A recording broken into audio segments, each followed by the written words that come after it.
Katika hotuba yake ya mwisho wa mwaka 2025, Rais Samia Suluhu Hassan alisema, tunapouanza mwaka 2026, serikali imejipanga kujenga umoja wa kitaifa nchini.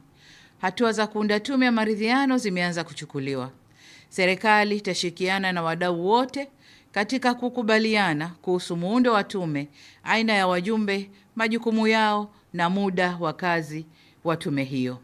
Aaron Kamugisha Kalikawe, mtiania aliyegombea nafasi ya urais wa Jamhuri ya Muungano wa Tanzania kupitia ACT Wazalendo mwaka 2025, yupo tayari kushiriki katika tume hii ya maridhiano iwapo Watanzania watakubali mapendekezo yake.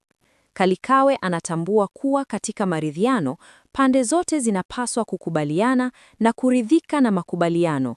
Vinginevyo, maridhiano hayatafanikiwa na tatizo litaendelea kuwepo. Maridhiano yanahitaji suluhisho la ushindi wa pande zote au win-win solution ili mwishoni mwa mchakato huo kuwe na umoja wa kitaifa.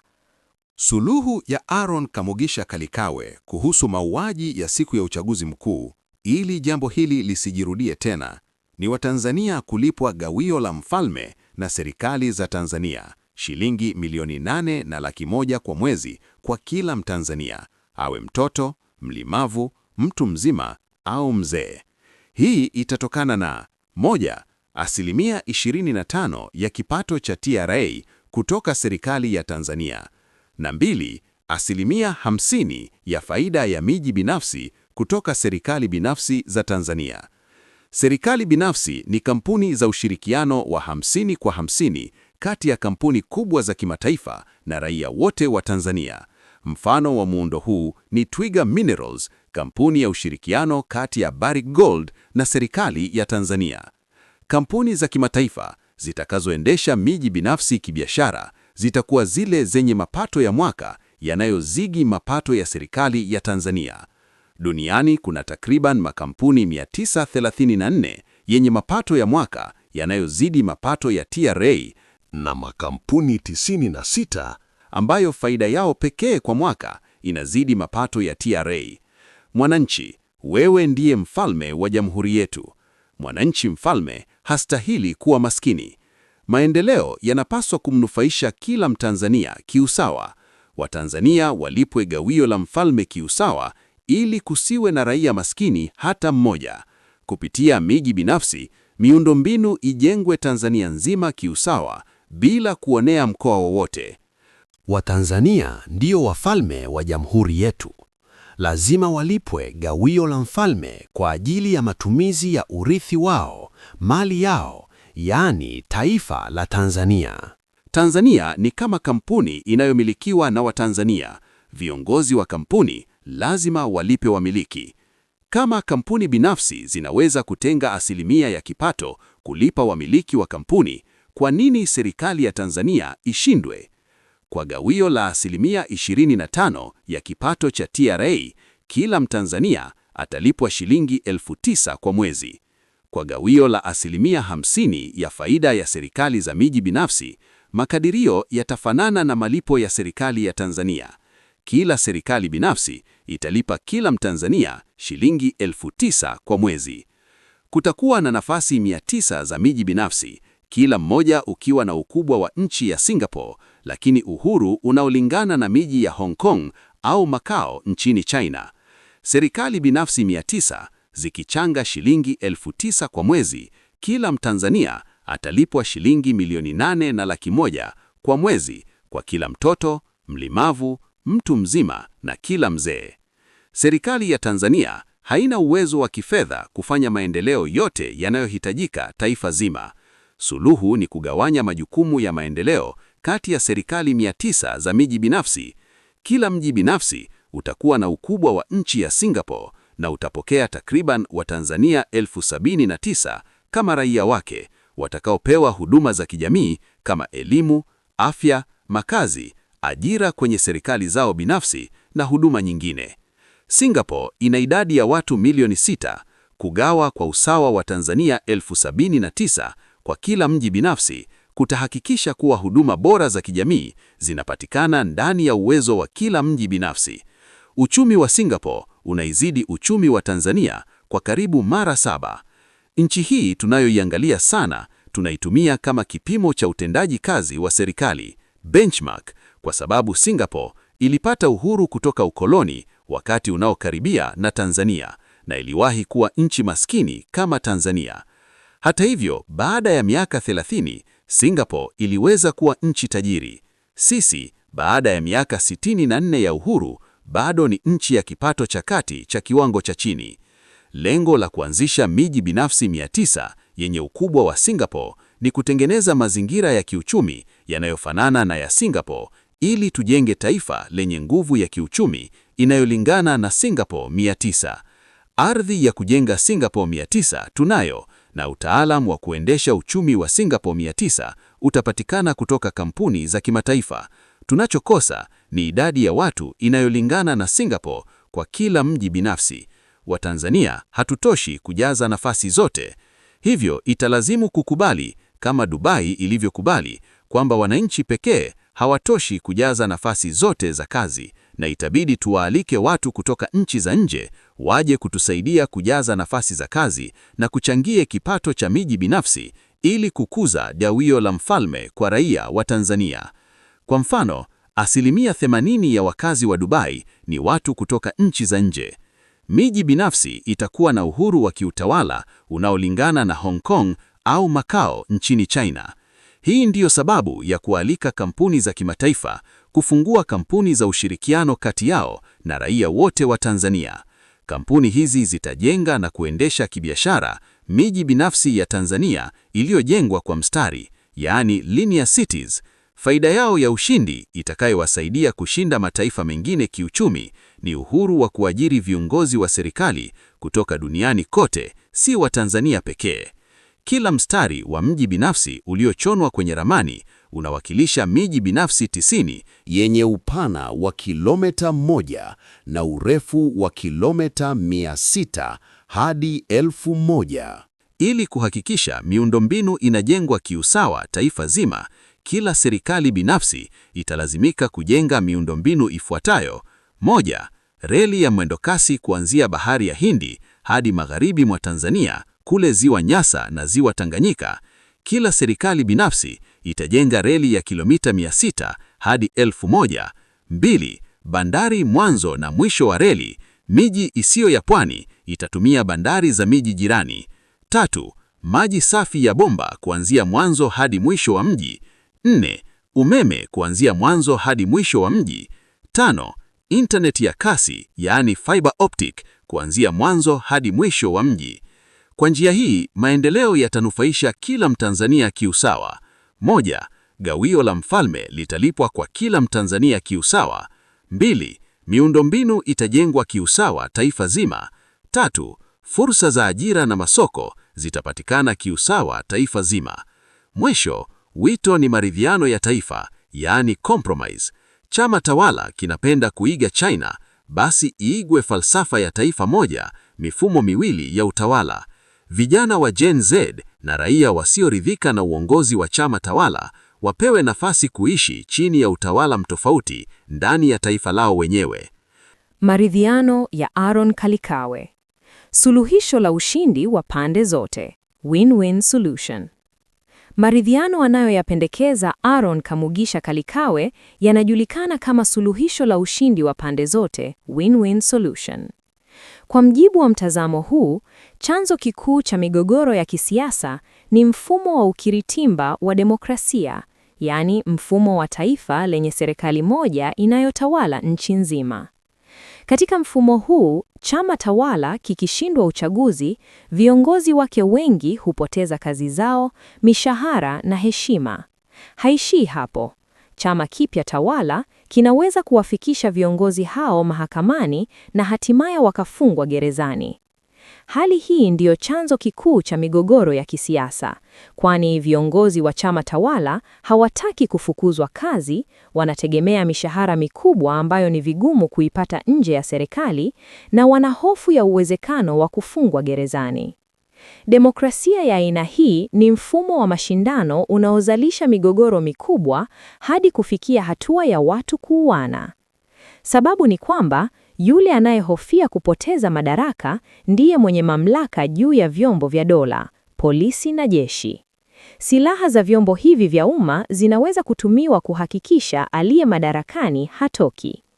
Ikiwa Tanzania tunasema tunataka amani, ni muhimu kujiuliza, kwa nini taifa linaendeshwa kwa mfumo wa demokrasia unaozalisha migogoro na hatari kwa kiwango hiki?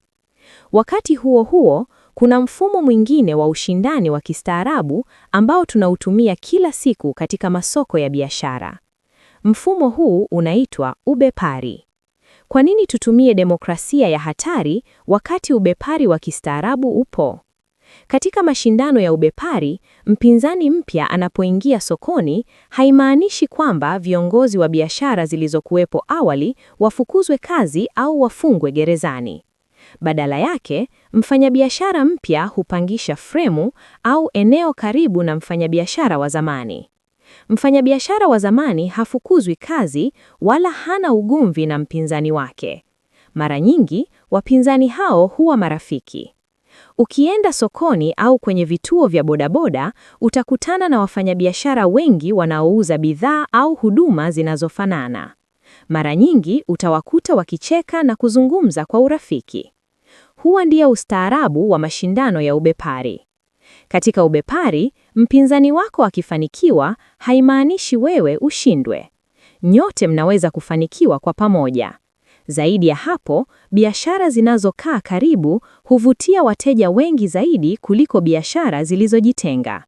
Huu ndio mfumo wa ushindani tunaouhitaji katika uongozi wa taifa letu ili tupate amani ya kudumu.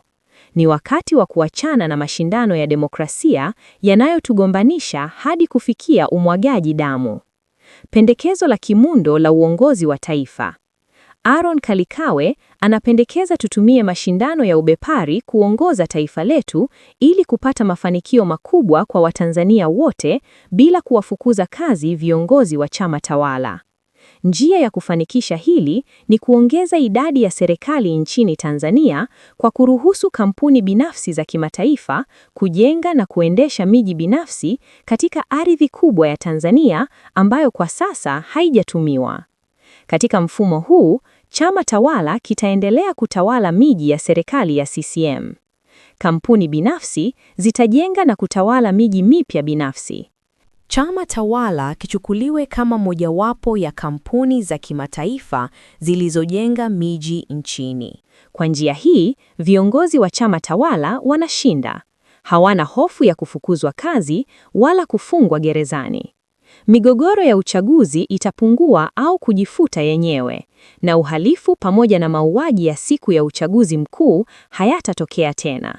Amani ya kudumu itatawala taifa letu. Uongozi na muda wa uraisi. Katika mashindano ya ubepari, viongozi wa makampuni hawapewi kikomo cha miaka ya kuongoza. Kwa mantiki hiyo, katika maridhiano haya, inapendekezwa kuwa Rais Samia Suluhu Hassan asiwekwe kikomo cha mihula kwa sababu wapinzani wake, waendeshaji miji binafsi, hawatakuwa na kikomo hicho. Uamuzi wa kujiuzulu au kustaafu utakuwa wa serikali husika au wa CCM wenyewe. Kwa maridhiano haya, Rais Samia Suluhu Hassan anaweza kuendelea kuwa rais kwa miaka mingi zaidi iwapo CCM itaamua. Serikali binafsi zitachangia kwa kiasi kikubwa maendeleo ya Tanzania, hata zaidi ya serikali ya CCM, lakini Rais Samia Suluhu Hassan atabaki kuwa sura ya taifa na sifa za mafanikio ya taifa zitahusishwa na uongozi wake. Huu ndio ushindi wa CCM katika suluhisho la ushindi wa pande zote. Faida kwa vijana na raia. Kwa upande wa vijana wa kizazi cha Gen Z na raia wasioridhika na uongozi wa chama tawala, watapata fursa ya kuishi chini ya utawala mbadala ndani ya taifa lao wenyewe. Watakuwa na uwezo wa kuchagua kati ya miji binafsi 900, kila moja ukiwa na ukubwa wa Singapore na uhuru unaolingana na Hong Kong au Macau nchini China. Miji hii itakuwa huru kiutawala, sawa na jinsi mtu anavyochagua mtandao wa simu kama Vodacom, Airtel, Yas, Halotel au TTCL. Idadi ya makampuni yatakayomiliki miji binafsi itazidi idadi ya mataifa duniani, ambayo ni takriban 200. Gawio la mfalme. Ushindi wa raia hauishii hapo. Watanzania wote watatambulika kama wafalme wa Jamhuri ya Muungano wa Tanzania, warithi na wamiliki wa taifa, hivyo ni lazima walipwe gawio la mfalme kutoka kwa serikali zote. Ushindi mkubwa kwa kila Mtanzania ni gawio hilo la takriban shilingi milioni 8,100,900 kwa mwezi, itakayopatikana baada ya miji hiyo binafsi kujengwa. Kiwango hiki si kikomo. Watanzania watalipwa kwa asilimia, ikimaanisha gawio linaweza kuongezeka bila kikomo. Uchaguzi wa ubepari. Nchini Tanzania, uchaguzi kwenye mfumo wa utawala kwa njia ya ubepari utakuwa unafanyika kila siku. Serikali zote 901 zitashindana kutoa huduma bora ili uvutiwe kutumia gawio lako la mfalme katika miji yao. Fedha zako ndizo zitakuwa kura yako. Tanzania nzima itakuwa kama soko kubwa la Kariakoo ambapo kila serikali inajipendekeza kwako kwa kukupa huduma bora. Hii inamaanisha hata miji ya serikali ya CCM itanufaika. Kama ilivyo Kariakoo, ongezeko la ushindani kwenye masoko ya utawala wa taifa hautapunguza kipato cha serikali ya CCM, bali litaongeza mapato yao kwa sababu miji binafsi 900 itavutia wateja, wawekezaji na watalii wengi sana. Kila serikali binafsi ikitumia nguvu zake binafsi kuwavutia. Wafanyakazi wa kimataifa watakuja kujaza nafasi za kazi ambazo idadi yetu haitoshelezi. Mashirika ya umma yatakavyonufaika. Air Tanzania itaanza kuingiza faida inayolingana na Singapore Airlines. Kila mji binafsi utakuwa na ukubwa wa Singapore, lakini ukiwa na uhuru unaolingana na Hong Kong na Macau. Kila mji utajenga uwanja wake wa ndege za kimataifa. Air Tanzania ndiyo itakuwa shirika la ndege litakalobeba bendera ya taifa likihudumia abiria wa miji binafsi 900. Ukilinganisha, dunia ina jumla ya mataifa takriban 200 na miji karibu 700 yenye idadi ya watu zaidi ya milioni 1. TANAPA. Hifadhi zote zitapata watalii wengi zaidi kwa sababu miji binafsi iliyojengwa kwa mstari, yani linear cities, itafika karibu na hifadhi. Treni za mwendokasi zitavuka hifadhi kwa mfumo wa juu au flyover, zikiwa na vituo maalum vya kushusha watalii ndani ya hifadhi. Kama Rovos Rail wanavyofanya, kampuni ya treni maalum za utalii, tatizo la ukosefu wa miundombinu ya kufikisha watalii kwenye hifadhi nyingi za TANAPA litaisha. Matangazo ya utalii. Kila mji binafsi utakuwa na taasisi yake ya kutangaza utalii kama TTB, pamoja na bandari ya kupokea meli kubwa za utalii. Watalii maelfu watashuka meli kwa wakati mmoja na kupanda treni za mwendokasi kutembelea miji binafsi na hifadhi za TANAPA, huku Zanzibar ikipokea watalii wengi zaidi kutoka miji binafsi 600 inayoanzia pwani, bahari ya Hindi. Zanzibar itanufaika na matangazo ya utalii yatakayofanywa na miji binafsi 900 ya Tanzania bara. Jumla ya bajeti za miji binafsi za kutangaza utalii Tanzania itazidi kwa kiwango kikubwa bajeti ya Tanzania Tourist Board TTB pamoja na Zanzibar Tourism Commission ZTC. Aidha, watalii hawatakuwa wa nje pekee, wengi watakuwa watalii wa ndani wanaoishi katika miji binafsi hiyo. Gawio la mfalme litawawezesha Watanzania wengi kufurahia huduma za utalii, ikiwemo hoteli za gharama kubwa ambazo hapo awali zilikuwa nje ya uwezo wao. TRC na TAZARA zitanufaika kwa kuwa reli za miji binafsi zitapishana na reli zao na wao ndio wataunganisha mtandao wa reli zote.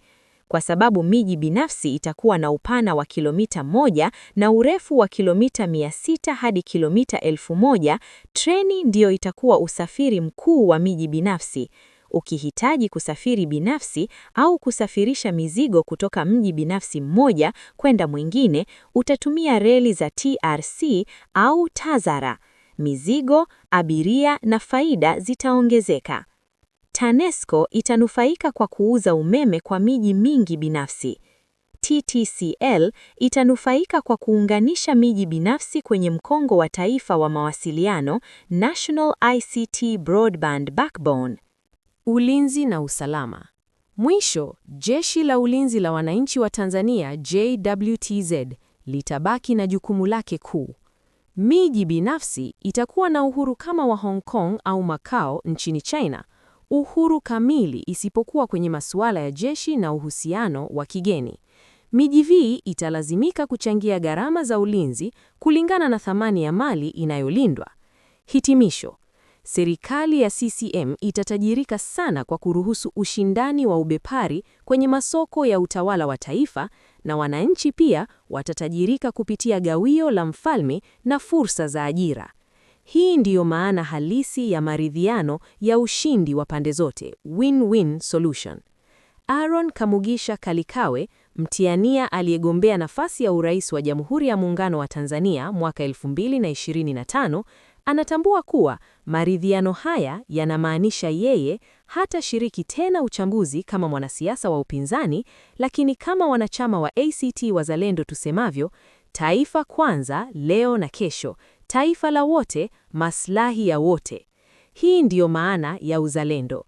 Lengo lake si maslahi binafsi, bali ni maslahi ya Watanzania wote. Inawezekana serikali ya CCM haitakubali maridhiano haya yaliyopendekezwa. Endapo yatakataliwa, mwaka 2030 Aaron Kamugisha Kalikawe atatia tena nia ya kugombea nafasi ya rais wa Jamhuri ya Muungano wa Tanzania ili kutekeleza sera yake ya msingi ya Watanzania kulipwa gawio la mfalme. Kupitia serikali ya ACT Wazalendo kwa kushirikiana na serikali binafsi 900 za Tanzania, kila Mtanzania atalipwa shilingi milioni 8,100,900 kwa mwezi bila ubaguzi wowote, iwe ni mtoto, mtu mwenye ulemavu, mtu mzima au mzee. Muktadha wa dunia na usalama wa taifa la Tanzania. Wakati mapendekezo haya yanaandikwa, dunia ilikuwa ikishuhudia mabadiliko makubwa ya mfumo wa usalama wa kimataifa. Serikali ya Marekani ilimteka rais wa Venezuela kwa kisingizio cha tuhuma za biashara ya dawa za kulevya. Hata hivyo, muda mfupi baadaye, viongozi wa Marekani walianza kuzungumzia wazi wazi kuwa Marekani inapaswa kumiliki rasilimali za mafuta ya Venezuela. Ikumbukwe kuwa Venezuela ndiyo taifa lenye akiba kubwa zaidi ya mafuta duniani. Hii inaonyesha wazi kuwa tuhuma za jinai zilitumika kama kisingizio cha kujimilikisha maliasili za taifa huru. Baada ya hapo, rais wa Marekani alitangaza kuwa anataka nchi ya Greenland imilikiwe na Marekani, na akaweka wazi kuwa wako tayari kutumia nguvu za kijeshi kufanikisha hilo. Wakati huo huo, Urusi imevamia Ukraine kwa lengo la kumiliki sehemu ya ardhi yake. China inadai kuwa Taiwan ni sehemu ya China na iko tayari kutumia nguvu za kijeshi kuiteka. Nchi hizi tatu, Marekani, Urusi na China, ndizo wanachama wakuu wa Baraza la Usalama la Umoja wa Mataifa, UN Security Council. Kimsingi, mataifa ya dunia huaminishwa kuwa uhuru wao unalindwa na baraza hili. Lakini ukweli unaojitokeza ni kwamba wale waliokabidhiwa jukumu la kulinda uhuru wa mataifa hawaiheshimu uhuru huo wao wenyewe. Ni sawa na hali ambayo wewe mwananchi unamiliki kiwanja, halafu serikali inayopaswa kulinda umiliki wako ndiyo inakiuka umiliki huo. Hilo ni tatizo kubwa sana. Kurudi kwa utawala wa nguvu za kijeshi. Dunia inaelekea kurejea kwenye mfumo wa utawala wa nguvu za kijeshi badala ya utawala wa sheria za kimataifa. Sheria za kimataifa zinaanza kupuuzwa kwa sababu wale waliopaswa kuzilinda hawaziheshimu. Hata ndani ya nchi, kama viongozi wanaopaswa kulinda katiba hawaiheshimu katiba hiyo, basi katiba inabaki kuwa karatasi isiyo na maana. Bila utawala wa sheria, hubaki utawala wa nguvu. Hali hii si mpya. Zamani, kabla ya kuwepo kwa sheria za kimataifa, wafalme walilinda ardhi zao kupitia muungano wa kifamilia. Wafalme walifunga ndoa kati ya familia za kifalme za mataifa tofauti. Watoto wa wafalme walipooana, mataifa hayo yanigeuka kuwa familia moja. Mfalme aliyekuwa na watoto wengi walioolewa au kuoa katika falme nyingine alikuwa salama zaidi kijeshi. Akivamiwa, wafalme wenzake waliounganishwa naye kifamilia walikuja kumsaidia vitani. Ndoa zilikuwa mikataba ya usalama wa taifa. Miji binafsi kama muungano wa kiusalama wa kisasa. Katika muktadha wa dunia ya leo, makampuni makubwa ya kimataifa yana nafasi sawa na watoto wa wafalme wa zamani.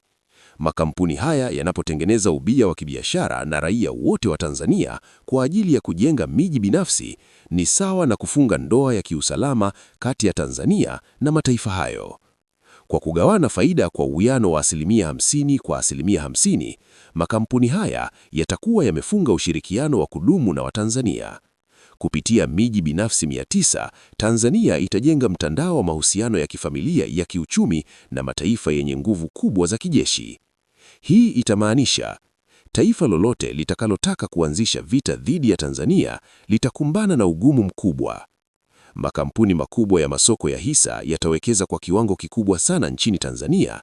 Tanzania itakuwa nchi ya kwanza duniani kutumia ubepari kuendesha kwa pamoja sekta ya biashara na sekta ya utawala wa taifa. Jumla ya uwekezaji katika sekta ya biashara na katika serikali 900 itakuwa kubwa pita kiasi. Kuvuruga masoko ya Tanzania kwa kuanzisha vita kutasababisha msukosuko wa masoko ya hisa duniani kote, kwa sababu makampuni yatakayowekeza Tanzania yatatoka mataifa mbalimbali duniani. Hali hii itazalisha uharibifu wa kiuchumi wa pande zote kwa uhakika, au mutually assured economic destruction. Atakayeanzisha vita dhidi ya Tanzania hatobaki salama kiuchumi. Hii ndiyo itakuwa kinga yetu ya kwanza dhidi ya uvamizi wa mataifa makubwa. Iwapo maumivu ya kiuchumi hayatotosha kuvuzia uvamizi, kinga yetu ya pili itakuwa mfumo wetu wa serikali 900. Kutekwa kwa rais wa Tanzania, kama ilivyofanyika katika nchi ya Venezuela, haikusaidia kumiliki rasilimali za taifa zima, kwa sababu kutakuwa na serikali nyingi huru zenye mamlaka makubwa, kama ilivyo kwa Hong Kong na Macau nchini China. Mvamizi atalazimika kukabiliana na miji 900, kila mmoja ukiwa na ukubwa wa Singapore na ukiwa na tofauti za kiutawala na kiuchumi, kana kwamba ni nchi tofauti kabisa. Kila miji binafsi utachangia bajeti ya Jeshi la Ulinzi wa Wananchi wa Tanzania, JWTZ, kulingana na thamani ya mali inayolindwa. Bajeti ya jeshi itaongezeka kwa kiasi kikubwa. Hata kama JWTZ haitolingana na nguvu ya jeshi la Marekani au China, nguvu halisi ya Tanzania itakuwa katika mtandao wa maslahi ya kimataifa. Ulinzi kupitia maslahi ya kiuchumi ya mataifa mengi. Miundombinu ya miji binafsi itakuwa na thamani kubwa sana. Miundombinu hiyo ndiyo itakayozalisha utajiri kwa makampuni ya kimataifa na kwa Watanzania wote. Mfano, kampuni ya Marekani ikijenga mji binafsi Tanzania, wawekezaji wengi watatoka Marekani. Kampuni ya China ikijenga mji binafsi, wawekezaji na wafanyakazi wengi watatoka China.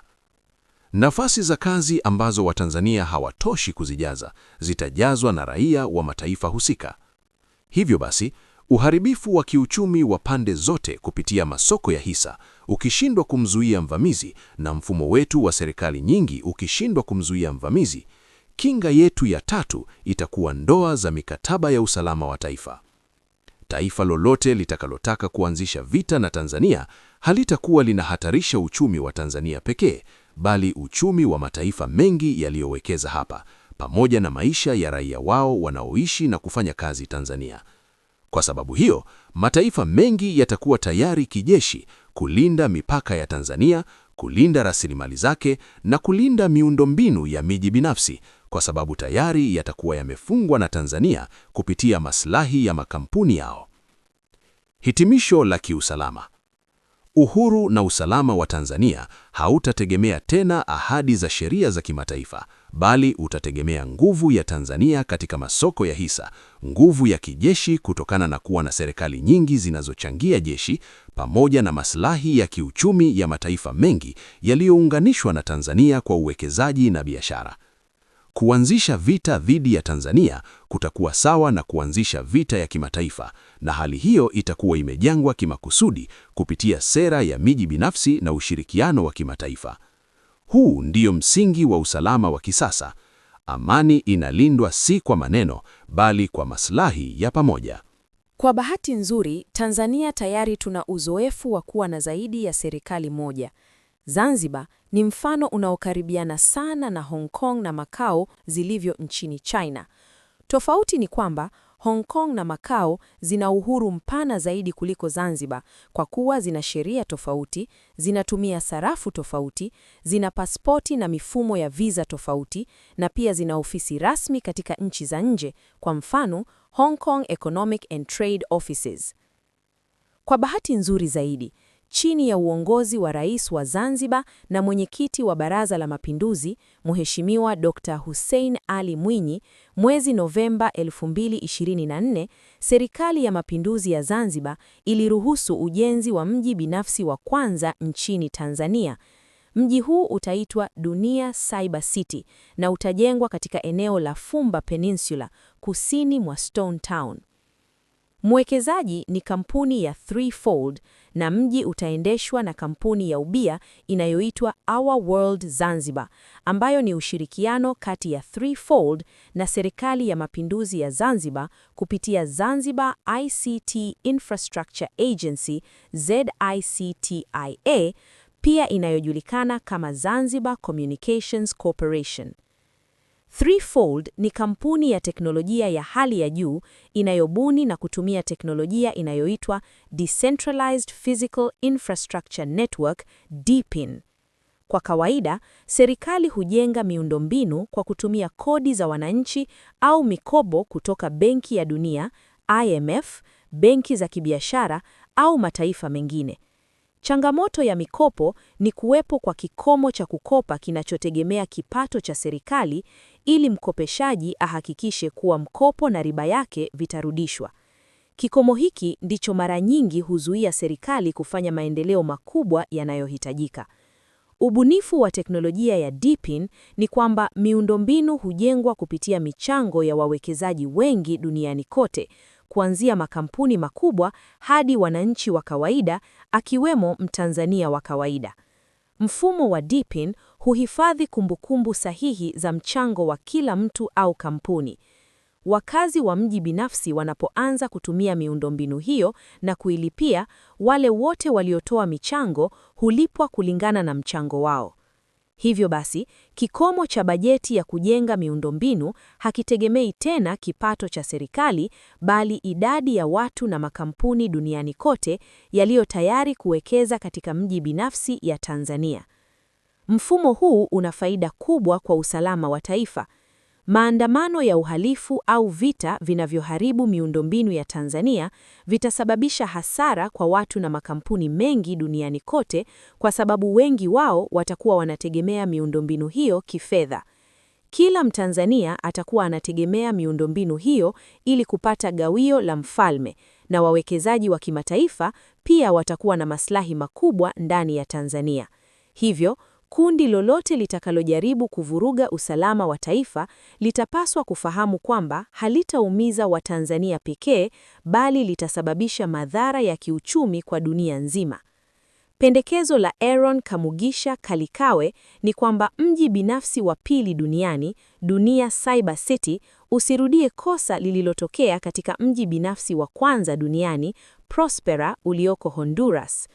Prospera iliingia kwenye mgogoro mkubwa baada ya mabadiliko ya serikali ya Honduras kwa sababu ilionekana kana kwamba wanufaika wakuu walikuwa wawekezaji na serikali iliyokuwa madarakani awali badala ya wananchi wenyewe. Kwa hiyo, ni muhimu sana kampuni ya ushirikiano iwe ubia wa moja kwa moja kati ya wawekezaji na Wazanzibari wenyewe, badala ya Serikali ya Mapinduzi ya Zanzibar. Fedha itakayolipwa kwa Zanzibar igawanywe sawa kwa kila Mzanzibari. Benki ifungue account kwa kila Mzanzibari ili kupokea malipo hayo moja kwa moja. Watu wazima wawe huru kutumia fedha zao na fedha za watoto zihifadhiwe hadi watakapofikisha umri wa miaka 18. Honduras walikosa kufuata utaratibu huu na mafanikio yaliyokuwa fursa yakageuka kuwa chanzo cha mgogoro mkubwa wa kisiasa na kisheria. Watanzania hatupaswi kurudia halo kosa. Dunia Cyber City inapaswa kuwa mfano bora wa kuigwa kwa mji binafsi 900 inayopendekezwa kujengwa Tanzania bara.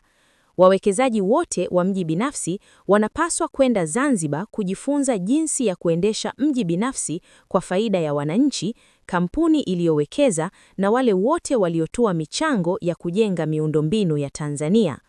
Kwa nafasi ya urais wa Jamhuri ya Muungano wa Tanzania,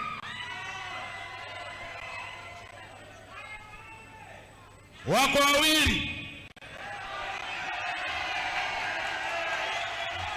ambao halmashauri kuu ya chama imeleta majina yake mbele ya mkutano mkuu.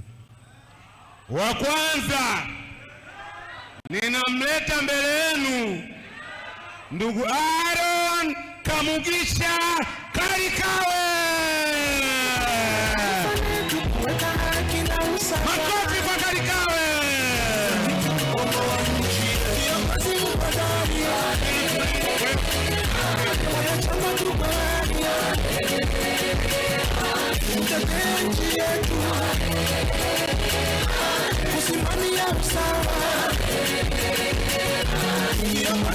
Asante sana.